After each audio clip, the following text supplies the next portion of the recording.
I just want to mention in the co-optation, I mean, big NGOs, I don't know where to start, you know, but like the co-optation or real struggle is like, it's really, made me really angry, you know. Like as a migrant person, as a undocumented migrant person, I completely identify with the plea of my people. You know, I see a movement right now that claims to speak for every single migrant person, you know, in bed with the Democrats, in bed with politicians, you know, migrant NGOs, you know, professional like migrant activists doing work and claiming for themselves, you know, a lot of like supporting our communities, you know, when the real people, you know, the ones that are arrested, the ones that are protecting their communities, the ones that like are not so much interested in immigration reform, but are interested in protecting their communities, in stopping deportations.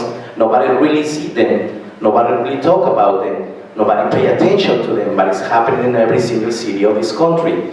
Also,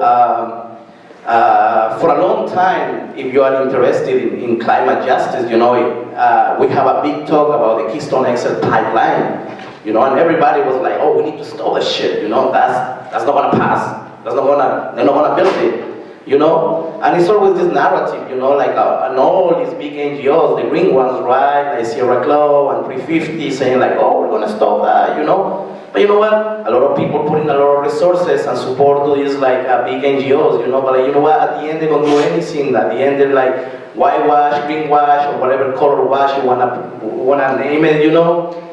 The real resistance, because they're not gonna stop that, you know. And luckily, the Senate already completely said that we're not gonna authorize the pipeline, you know. But in the past, when the conversation was happening, you know, it was a nation, an indigenous nation, preparing really strong for that. And I just want to say hello to all my Lakota relatives and friends, you know, probably some of them are watching right now. So it was the Lakota nation of so-called South Dakota and the Pine Ridge Reservation that were preparing, that were training the people for like a couple of years already, you know, having like continuous training called moccasins on the ground, you know, like saying like, we're gonna train our own people with the resources that we have, but if you have resources that you wanna like support us, you know, you're welcome, please do it, you know. I never see like 350 there, I never see the Sierra Club there, but I see a community willing to throw down, a community standing up. You know, for a long time I was thinking about that, you know, who's gonna stop the Keystone XL pipeline? It's not gonna be Greenpeace, it's not gonna be like the Sierra Club or 350. So I was thinking, if there is like a group of people that are going to stop the pipeline, that's going to be the Lakota people in their own territory. Because the commitment, you know, and the level of resistance that I experience when I have the honor to be in their territory is just like blow my mind, you know. I was like, wow, that's what's up, you know. From the little kid, you know, from that little kid that's 3-year-old to the grandma that is 90 years old. You know, a grandma that doesn't speak English, you know, a grandma that is too proud to speak English, you know, because they speak their original language, you know. So that's what I want to mention too, you know, like the way that big NGOs completely like nullify real resistance. You know, and again, that's a tactic of the government too, you know.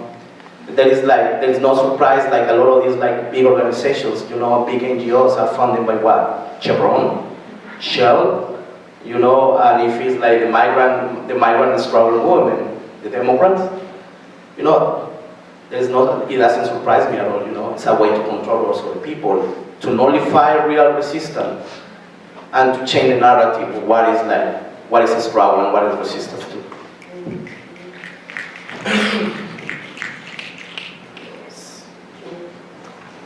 Just like a really good point, like bringing it back to like knowledge production, like actually like have not really been involved in like organizing around like Keystone XL or a lot of like the environmental organizing that folks up here have been doing, and thank you for like all of that.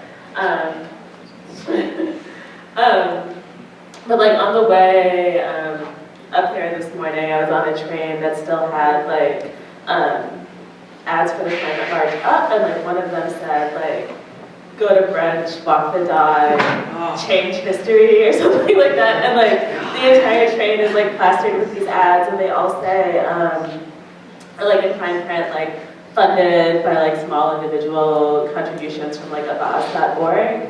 And like a lot of what those NGOs are doing are also like producing like this like really like false knowledge about the way like change is made. So like you don't have to like disturb like any of your like, you know, regular like bourgeois like consumerist lifestyle and like still like change the world.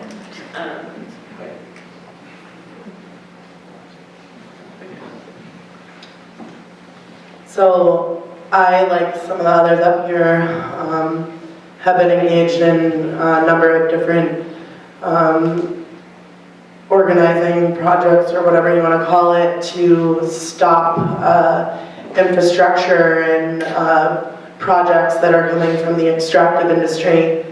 And I've also had the honor to meet people all over the place and work with people and build community with people who are on the front lines of these, on the front lines of environmental degradation. And there is a zine here on the back table that I wrote specifically after having so many of these conversations about the nonprofit industrial complex and about how these NGOs come in and co-opt grassroots resistance. So if you are interested in what we've been talking about, you can pick that up on your way out. It does feature the voices and struggles of a number of different people on these front lines.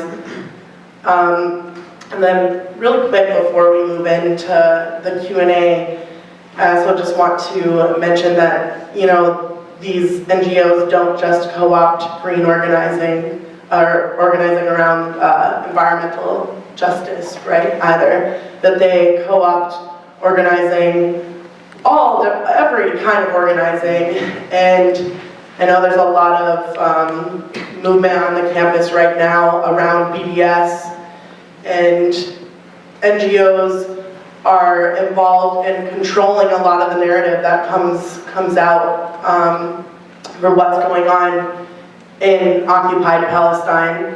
And on that note, I just wanted to recognize the space that we're in, Cornell, as a site where American exceptionalism and Israeli exceptionalism are able to flourish and create a really overwhelming presence here on campus, and make a really oppressive and violent atmosphere for Arab and Muslim and especially Palestinian students who are on this campus. So I just wanted to put that out there. And then also just thanking all of the amazing people that we all know and share space with and work with who aren't here, the conversations that we've had with them, the spaces that we've built with them, the work that we've done with them, have shaped everything that we've said here, and they are here in this room with us. And I want to thank all the panelists for being up here, and give everybody a big round of applause.